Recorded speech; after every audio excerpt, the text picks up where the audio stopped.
അടുത്ത് നമുക്ക് പറഞ്ഞിരിക്കുന്ന ക്വസ്റ്റ്യൻ ഒരു ഐറ്റം എക്സ് അതിൻ്റെ marked price 1500 GST percentage 12 and discount 10%. അങ്ങനെയാണെങ്കിൽ ടോട്ടൽ എമൗണ്ട് ഓഫ് GST കണ്ടുപിടിക്കണം. ഓക്കെ, സോ മാർക്ക്ഡ് പ്രൈസ് എന്ന് പറഞ്ഞാൽ 1200 ആണ്. Therefore the selling prices marked price 1500 ആണ്. സെല്ലിംഗ് പ്രൈസ് കണ്ടുപിടിക്കാനായിട്ട് ഡിസ്കൗണ്ട് നമ്മൾ സബ്ട്രാക്ട് ചെയ്യണം. ഡിസ്കൗണ്ട് 10% അല്ലേ?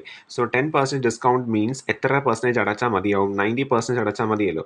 So 90/100 into 1500. 2 0 കട്ട് ചെയ്യുക. അപ്പോൾ എന്ത് വരും? 90 ഇൻറ്റു 15. ഇതാണ് നമ്മുടെ സെല്ലിംഗ് പ്രൈസ്. ഇനി അതിൻ്റെ GST കാൽക്കുലേറ്റ് ചെയ്യാനാണ് പറഞ്ഞേക്കുന്നത്. So GST would be, GST calculate ചെയ്യാൻ എന്ത് ചെയ്താൽ മതി? GST റേറ്റ് 12 അല്ലേ? 12/100 into 90 into 15. Okay, zeros cut ചെയ്യാം.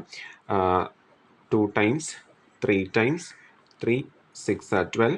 So answer is 18 into 9.